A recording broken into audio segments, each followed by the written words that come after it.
¿Qué parte de ti tiene que morir para que algo nuevo nazca? Y no te estoy haciendo una pregunta retórica. Esa es la pregunta más honesta que puede surgir después de que comienzas a entender las leyes herméticas. Porque existe una enorme distancia entre comprender un mapa y habitarlo, entre saber que existe una puerta y realmente atravesarla. Hoy te quiero hablar de ese umbral, de lo que significa cruzarlo y de por qué tan pocas personas lo hacen. Hoy te quiero hablar de la iniciación. Y al final de este video vas a entender por qué llevas años estudiando sin sentir que avanzas y qué es exactamente la pieza que te falta. Pero antes de definir nada, déjame darte una imagen.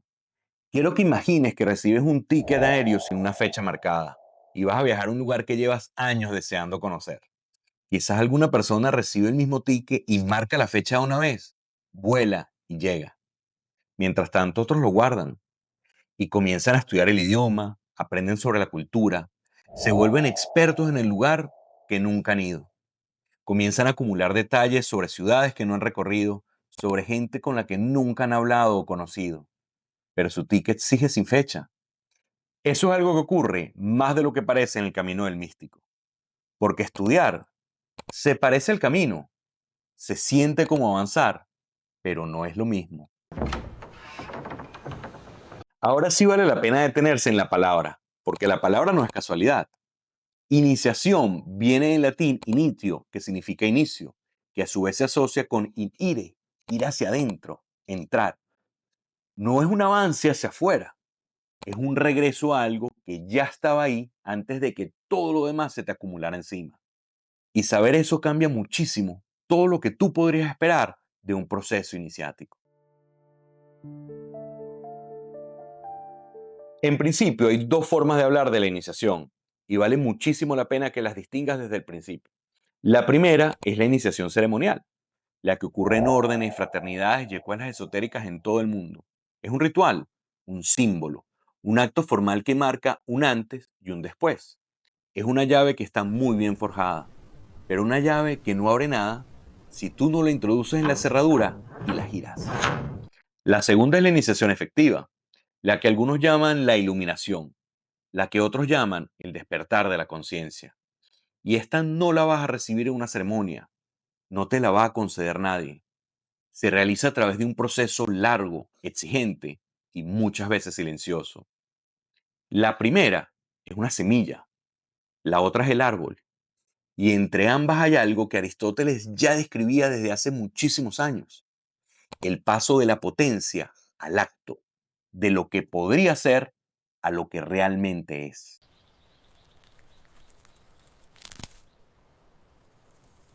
Y aquí es donde la mayoría de las personas abandonan, no por falta de fe, sino por algo mucho más simple. Las tradiciones iniciáticas hablan de cuatro disposiciones, cuatro actitudes sin las cuales el proceso no se va a arraigar. Son la constancia, la coherencia, el compromiso y la confianza. Y no te estoy hablando de estados de ánimos. Son decisiones que se renuevan en silencio todos los días sin que nadie te vea o te aplauda. Por ahora quiero detenerme en una sola, la que más se malentiende, la constancia.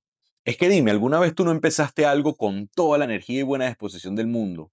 Una práctica, quizá un estudio, un compromiso contigo mismo, y a los 3 días lo abandonaste. No lo hiciste porque ya no te interesara, lo hiciste porque te falta la emoción, porque el entusiasmo del primer día no va a aparecer en el cuarto, y sin esa emoción, el movimiento se va a detener. No es que tú no tengas fuerza de voluntad, sino que estás confundiendo la motivación con la constancia. La motivación es el clima, mientras que la constancia es una estructura. Uno va a cambiar todos los días, mientras que la otra tienes que sostenerse cuando no haya nada que te empuje. Las tradiciones esotéricas no nos hablan de una disciplina heroica de los primeros días, nos hablan de una disciplina ordinaria de los días difíciles, cuando ya no hay emoción, cuando no hay señales, cuando el camino parece en silencio. Las otras tres disposiciones operan más o menos de la misma manera. Necesitas coherencia entre lo que piensas, lo que dices y lo que haces. Necesitas un verdadero compromiso que no dependa de los resultados inmediatos y la confianza en el proceso cuando ese proceso no te esté dando señales visibles. Ninguna de las cuatro se sostiene desde el entusiasmo. Todas se sostienen desde algo muchísimo más profundo e importante. Y en el centro de todo esto está entender que no es la falta de conocimiento lo que detiene la iniciación, no es la falta de tiempo, ni la falta de recursos, ni la falta de acceso a las tradiciones correctas, es el ego.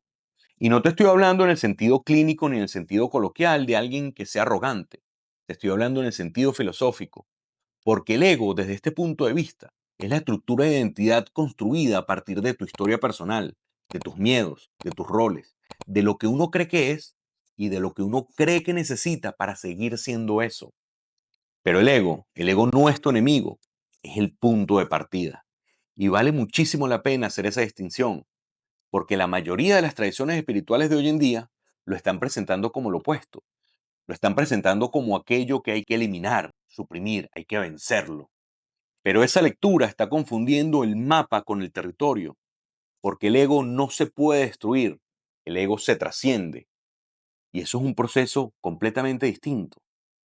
Pero también es lo que se resiste al cambio con más fuerza, porque el cambio real implica algo que percibe como una amenaza existencial, implica morir, pero morir como una identidad, no como una persona. Los textos iniciáticos los describían desde hace siglos con la imagen del hombre viejo y el hombre nuevo. Porque el que cruza el umbral no es el mismo que llegó a tocar la puerta. Algo se tiene que quedar atrás. Algo tiene que disolverse para que algo nuevo ocupe ese espacio. Esa es una experiencia muy real, muchas veces incómoda, a veces dolorosa, pero siempre te va a transformar.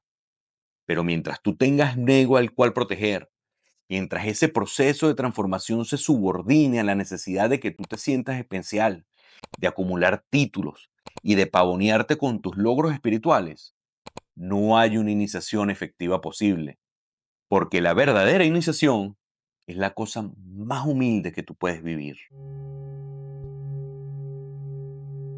Pero antes de cerrar este video hay algo que vale muchísimo la pena señalarte, y es que la iniciación no consiste en adquirir algo nuevo, consiste en recordar algo que ya estaba allí.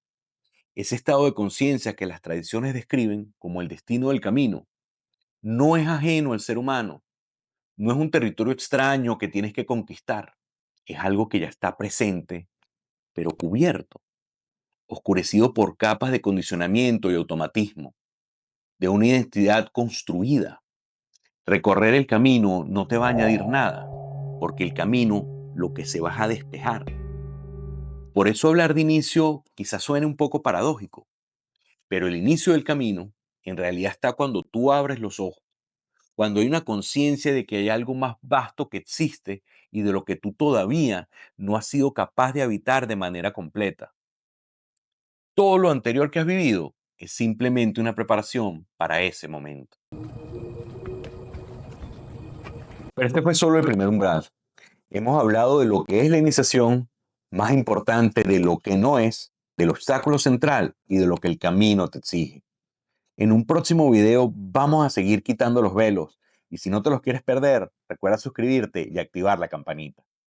No te olvides de dejarme en los comentarios una palabra, una oración, lo que sea que tú sientas que necesitas soltar para seguir avanzando. Te espero en ese próximo video y mientras tanto, no lo olvides. Paz profunda.